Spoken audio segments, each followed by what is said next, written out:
que le marché n'est pas simplement en train de refléter ce qui peut se passer dans la tête des gens, de prendre action sur les choses sur lesquelles ils ont le contrôle? On voit que par exemple il y a toujours bien des raisons de vendre ou d'acheter.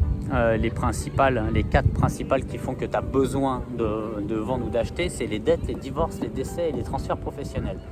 En fait là sur le market, la mise à jour du marché, j'étais en train de la préparer hier et je voyais tous les chiffres du mois d'octobre et j'arrivais pas à trouver un axe intéressant pour aborder le sujet, mis à part de dire que les prix s'envolent et puis que le nombre de transactions il augmente vraiment de façon importante.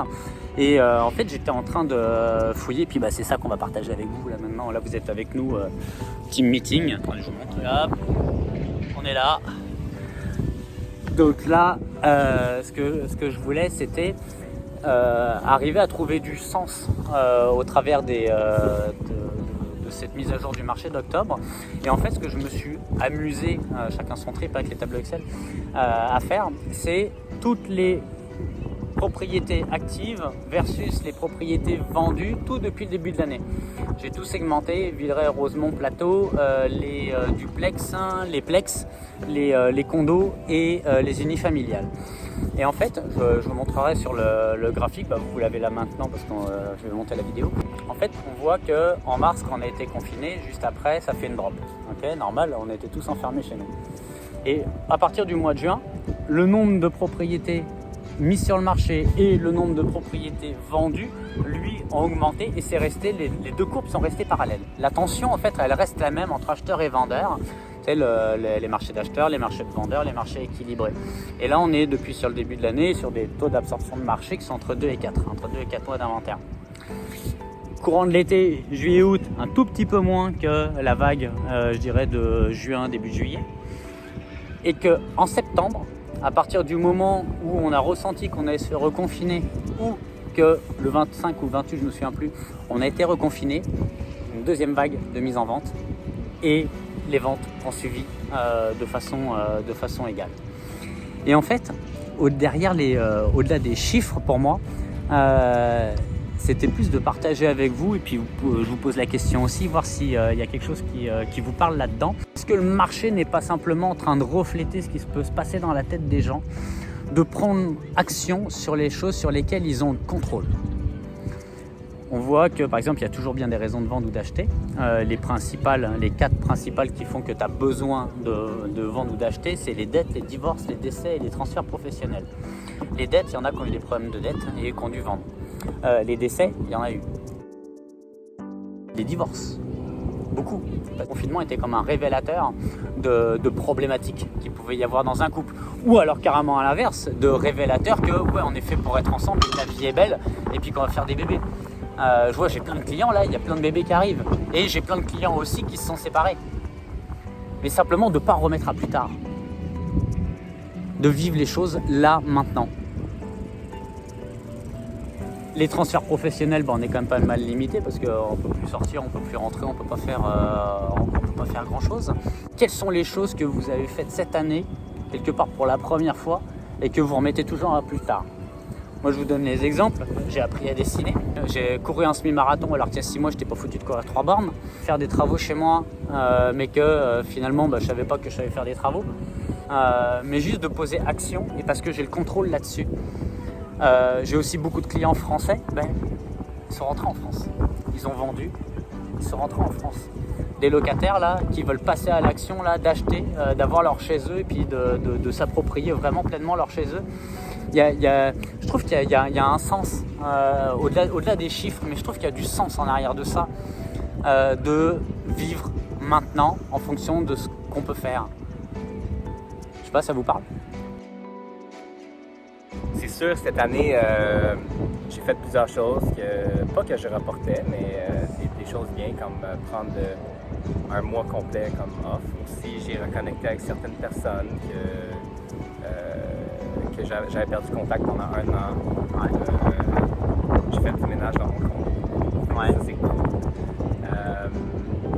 De te réapproprier ton chez toi? Ouais, réapproprier, parce qu'avant je faisais pas le ménage parce que ça se ressalissait complètement vite, que genre à un moment donné j'ai été découragé. C'est ça, je suis parti d'une compagnie de location d'auto. Ouais. Fait que Ça s'appelle Location Autobahn. Vous pouvez venir liker ma page. Mais oui, c'est ça, cette année, je pense que c'est l'année que j'ai vécu le plus de choses, j'ai expérimenté plus de choses, j'ai commencé beaucoup de nouvelles choses aussi, puis que je me suis beaucoup découvert aussi. Puis aussi, c'est l'année qu'en confinement total, je pouvais boire du café à 1h du matin sans me sentir mal de ne pas pouvoir dormir pendant la prochaine heure. Ouais. Puis quand je me réveillais à cause du soleil ou à cause de mes chiens. Ok. Puis zéro alarme. Je checkais jamais mon téléphone à part, mettons, pour aller sur Facebook ou des choses comme ça. Puis aussi, j'ai recommencé à cuisiner puis depuis le confinement parce que j'étais un peu tanné de manger toujours du take-out. Ouais. Fait que, ouais, c'est sûr, globalement, je pense que c'est ma meilleure année à vie. Au niveau Toi-même, programme, niveau Manu? Ouais, au niveau Manu. Ok. C'est super cool. Ah, 2020. Ben, c'est sûr que j'imaginais jamais vivre une année comme ça. Comme si personne me disait qu'il y a un confinement qui va arriver dans au monde, là, j'aurais dû comme rire quelque chose. Non, t'aurais été enfermé, on t'aurait pas cru. Apocalypse. Oui, je pense que cette année, ça m'a ouvert beaucoup les yeux et la façon que je pense, ça a changé la façon que je pense sur les choses. Par rapport à... T'as un exemple en particulier? Ben, juste la façon que la vie est, la façon que moi je dois être et comment voir les choses et comment agir aux choses et ce que vraiment je veux de la vie. Là. Ouais. C'est cette année un peu que j'ai compris plus.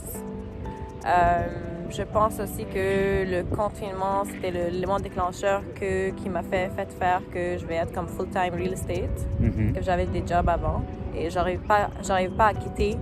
Et c'est le confinement qui m'a fait quitter, c'est le COVID. Okay. Et c'était quelque chose qui a changé ma vie un peu aussi. Donc un accélérateur de prise de décision. Oui, exactement. Okay. Mais c'était une année pas tellement stable, mais une année qui m'a fait un peu plus claire dans tout. Ouais. C'est pour cela que l'année prochaine, ça va être mieux. Parce qu'on a un plan maintenant. Exactement. Exactement. Ben, je sais pas, je veux juste dire au monde que vivre chaque jour à son jour, là, on sait pas trop. Et ce que tu vas faire, fais-le directement, right away. Écoutez son cœur, un peu moins sa tête. Ouais, ça c'est sûr, là. Ouais. Ok. Mais je pense pas savoir où est-ce qu'on s'en va. Ça nous fait réaliser que justement, comme Taline a dit, on peut pas attendre pour le lendemain. Donc on savait pas quand ça allait terminer, on savait pas demain qu'est-ce qui va se passer. Donc ça l'a fait accélérer des choses aussi de mon côté. Moi je travaille encore, mais j'ai diminué beaucoup. J'ai mis plus de temps sur le real estate. Tu t'es acheté un appart? Ouais, j'ai acheté un condo. Puis c'est ça, il y a plusieurs choses, mais moi aussi ce temps de confinement m'a fait beaucoup passer du temps avec moi-même. Ouais. Donc apprendre à se connaître soi-même aussi. Pour moi, 2020, c'était une année d'apprentissage et c'est encore une année d'apprentissage sur moi-même, sur ma nouvelle vie ici au Canada, sur le marché immobilier et tout ça. C'était une année très, très difficile avec beaucoup de défis. Mais maintenant, quand je vous parle, je réalise que toute ma vie, c'était comme ça, avec beaucoup de défis. Et j'ai tout le dépassé, j'ai tout réussi à accomplir Ce que tu voulais? qu'est-ce que je voulais, oui. Je suis sûre que 2020 va passer aussi très bien et 2021 va venir et les choses vont être de plus en plus mieux.